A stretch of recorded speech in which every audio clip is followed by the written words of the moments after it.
It's a 1992 Chevy Silverado. We gave it the Clifford 3305.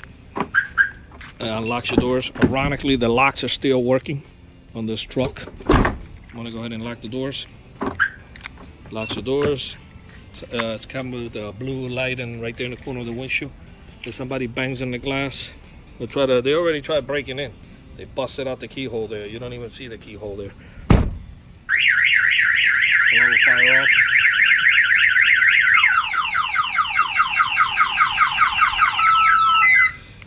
Okay. It's got starter kill, so when the alarm fires off, the car won't start. It comes with 2 remote controls. It comes with the valet one, and then it comes with the one with the screen. You get like a half a football field, or maybe a football field, or paging. If somebody opens the door, it's gonna flash the little door here. The batteries are AAA. They're user friendly to swap out. You don't have to try to search for those round ones. It's got a hit and push button that in the event that the remote control breaks, you can turn the key in the ignition and press the button, and that will disable it. It will flash your lights around the car.